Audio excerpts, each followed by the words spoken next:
Well, it's crack, going back to a brand new video today, boys. On the second channel, actually, I want to do a little video talking about why I left Team Serenity, because obviously, you know, this will be like a very laid back video. By the way, I'm not going to be editing it a lot. This is going to be very, very like straight to the point, just talking about what happened and stuff. So I joined Team Serenity back in April. So I think it was April the 4th. So from the start, the whole thing was an April Fool's joke, by the way. But yeah, I joined Team Serenity back on the 4th of April.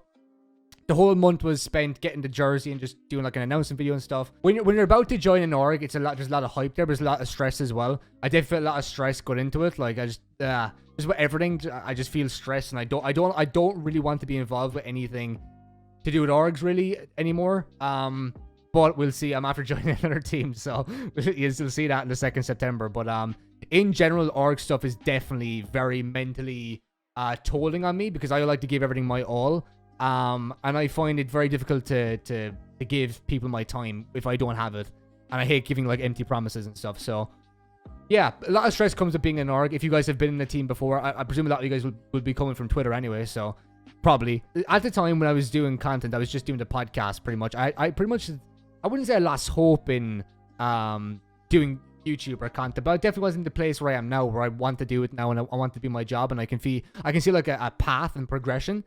But back then I didn't really see that. I was just like, I want to be the biggest podcaster in Ireland. That was the goal, and that was the long-term goal. Wasn't like a lot of growth. And you guys will learn if you ever do podcasts that majority of people will actually just come to watch the guests and not you. And even big podcasts like Happy Hour and Tree Jordy podcast, a lot of people will genuinely just come to watch a certain person on the podcast. So that's a big reason why I decided to do like 1 or 2 podcasts a month instead of, you know, doing them all the time every week for, you know, the main part of my content. So that was the main reason I switched everything around.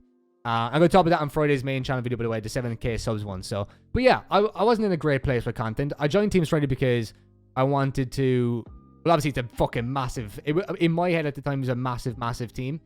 Like, I was like, how the fuck am I even after getting into this? Like, that was crazy. I was just off the back of the JakeMcBoss podcast, and Glorans, we'll say the original owner of SRN, was like, yeah, let's get you involved, blah, blah, and, I was like, yeah, let's do it. The first thing I wanted to do, and the biggest idea I wanted to bring to SRN was the SRN podcast. And I wouldn't say I was promised it, but it was one of those things I wanted to do. And it was at the time when I was doing podcasts, like the main thing. And I feel like it was just always like, yeah, we'll do it some stage. And it was never really done. And I feel like for an esports org in general, now I've a little bit of background experience in esports management, I guess, very, very briefly, just with Saints and stuff back in like January, February, March with Genesis. I feel like an esports podcast, or a podcast with genuinely like talented creators. It could have been me and JakeMcBoss, it could have been me and Emmy, it could have been me and someone else. I don't really know. Kevin's really good. Like you even got some of the management involved with that podcast, and it would have done really well. It was a bit naive for them not to do that, in my opinion. Maybe it would have been done at some stage. Maybe it just wasn't the right time to do it, or it wasn't the right phase, which we'll talk about. But yeah, I just found it strange why the focus wasn't on content and it was more on competitive Valorant. And that was the reason why I left, by the way. That was the main reason. The whole point of no content being produced in the team, and it was mainly just all about Valorant. And I understand that, you know, if you have your own esports org, you have your own vision for a team, and it could be the right or the wrong way. It doesn't matter, you know. Like, so the people who own a Seren or are in charge of a Seren, all the management, they all love Valorant. They want to do Valorant content, all that stuff, right? And I'm gonna blow my own balls here, and I'm gonna sound like an arrogant cunt. But if you have a content creator like me in the team, or like Jack, or like Emmy, or I'm gonna leave loads of them out, but you know what I'm saying, really talented content creators, and you're not making the most of that as a business, I think that's a massive naivety in the team, and I hope that's the biggest thing they improve on. Some people are just there to pick up a paycheck from the team. I'm not just in general in esports, you know, content creators just there. Most content creators are just there to pick up a paycheck at the end of the day, just to represent the team and stuff, right? I wasn't paid by SRN. I wasn't paid. I'm not endorsed to say anything. I'm just giving my raw opinion. With the whole content side of the team, it wasn't even there. It was non-existent. I think in the time, I was there for 5 months, and we did 2 videos in the channel, which was that's just not good enough for a content creator who's hungry and ready to grow. And the reason this was amplified is because the end of June, when I hit 5K, obviously you guys know if you watch the main channel, is for when I hit 5K, that was like the motivation. That was like, you know, putting fucking fuel in the gas. That was like putting fucking a flame to the fuel. So it was like throwing a match onto a fucking line of gas. I was gonna say cocaine. No, a line of gas. And it just ignited the channel when I hit 5K. That was where it was. And around that point is when I started taking content really seriously. And I then started to take a look at my entire, like, what I was doing and everything that I was involved with and just where I was, every aspect of my life. And I changed everything. Everything that was in my life, I changed. People, you know, everything was changing. And the only thing that wasn't changing compared to them was SRN's content. And I just had no content to be making. Like, I did a setup tour video, which is just like, if an esports org is doing a setup tour video, you know you fuck all ideas to be doing, because that's just like, nobody actually gives a fuck about a setup tour video, and I'm being straight up. I seen Vervana do one, did pretty well for them, to be fair. It was really well edited, it was good, but if you want to do content creation as an esports org, you have to be original. You have to have original content, and for me, a lot of these fucking tier 2, tier 3 orgs, they just go away and they're just like, oh, FaZe did that. Oh, TSN did a video like that. Let's just copy that. Let's just copy that fucking idea and do that. So you have to have some sort of ingenuity and creative stride in your team, I guess, to be able to make content like that, which I feel like SRN had, and that was the whole point of this little tangent. B, I was a content manager in an esports team before SRN in Saints. So you have a content manager who's literally equipped to do that job as well as make the content. So, like, that's just perfect. Like, you can literally just said, Jake, do whatever the fuck you want to do. Let us review it, whatever, at the end, and you just upload it. Get it done. And instantly, that would have probably, I don't know, it mightn't have worked, but at the same time, at least you tried that sort of avenue. But instead, it was kind of just stuck with Valorant, and I just couldn't comprehend that. So I was there in July, and I was like, okay, I'm really motivated to make content. I really want to do this full time. And I was making my own content, banging it like pretty much every second day uploads on my channel, and SRN channel was just being stagnant and not going anywhere. And I didn't feel a part of the team, which Jack actually said in the podcast, you know, if you're involved in the team, it'll be better and stuff. But I couldn't get involved in the team because I wasn't doing Fortnite content. I wasn't doing Valorant content. I was doing my own content. So at that time, I was like, okay, I'm gonna talk to some people and see if I can get a different opinion. Not at the time, but more recently, I've been talking to Mercy about it since I've left SRN, and I've been like, yeah, it was probably the right decision to leave at the time. We had a really good conversation about that stuff, and you know, if he's telling me I've made a good decision, it was probably a good decision. So at the time in July, I was like really motivated, and I went to Cyphic, I went to a few other people at the time. I think I went to Jack, I went to Glorance as well, and I was like, I'm not really happy. I don't really know what I want to do. Is like, divisions aren't really matching up, and yeah, I was just really frustrated. So I was like, shit. Then I went to Xander, who I actually adore that man so much. He's fucking brilliant. I wish him nothing but success in this business, and I hope everything works out with SRN. So basically, if you guys don't know, Xander's, I want to do a fucking podcast with him, like when I was in SRN, with the SRN podcast, you know, fuck. But obviously that won't happen now, but like, Xander's one of the nicest guys I've met in this industry. Generally a nice guy who wants other people to succeed. I think the biggest problem with the way Xander is running the team is it's way too business savvy. They're doing it in a way where it's like you phase 1, phase 2, 3, 4, 5. And I guess the content phase wasn't now, or it was later down the line possibly.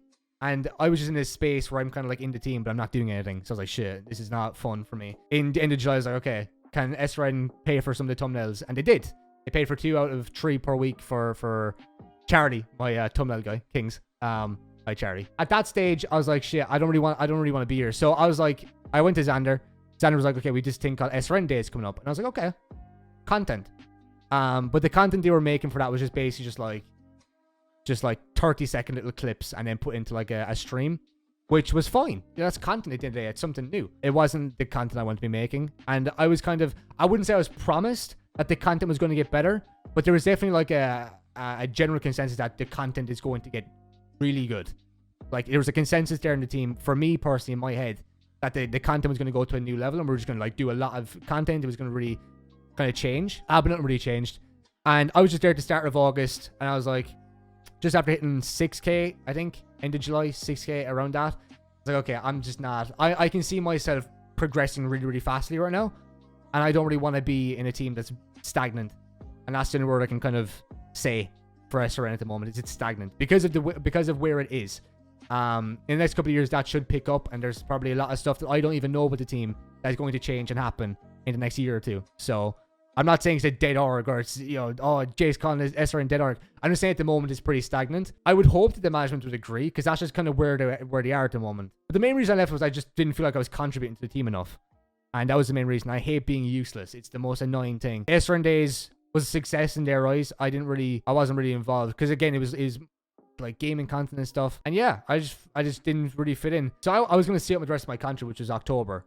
I was like, okay, fuck, I'll just stay with the rest of my contract. I'll be respectful. I'll just do it and blah, blah, blah. But then another team came in. Well, actually, two or three other teams came in. And I was like, okay, if you guys want me that badly, I'll say that I'll leave and blah, blah, blah. We'll negotiate all that stuff. And then that's how it happened. So I left. I said, GG's, I'm going to leave. And they let me go. Fair enough. I was a little bit disappointed with that, to be fair.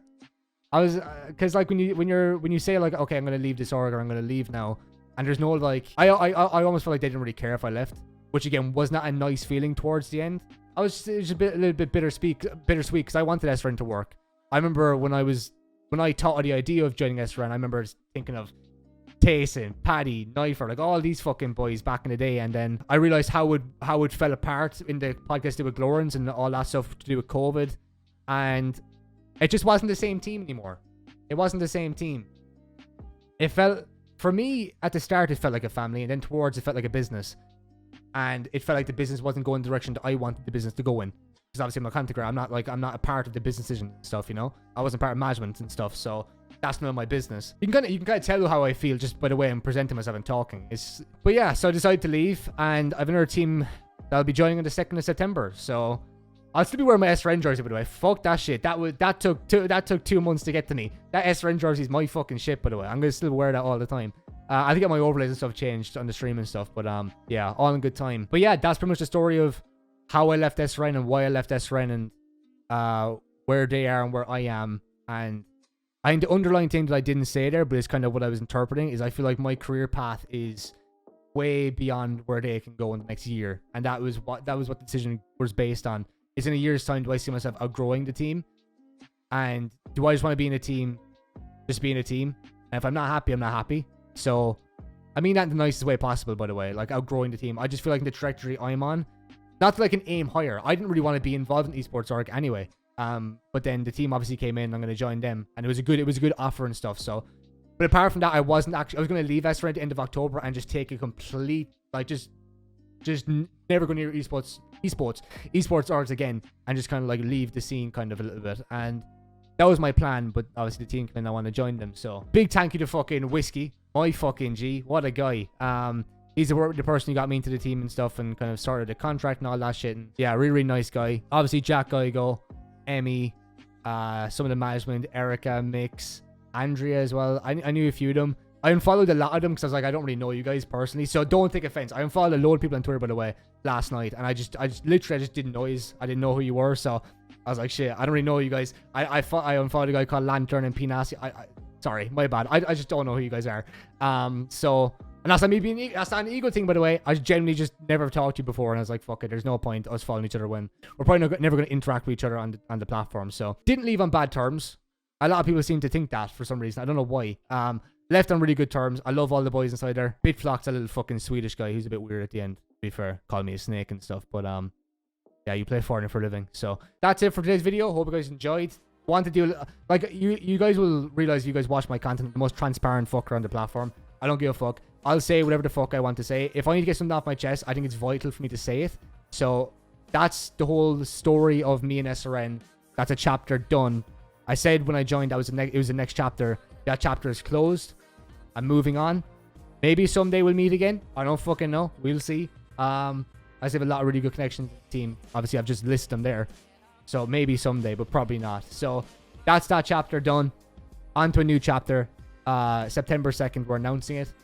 And that will be it. I think is it a 3-month or 6-month contract probably. So yeah, I'll talk about it more on Friday. Tomorrow, I'm going to talk about that stuff tomorrow. So main channel, go subscribe, link in the description, follow me on all the socials, all that shit, and I'll see you all the next one. Cheers for watching. Tlanga Fall.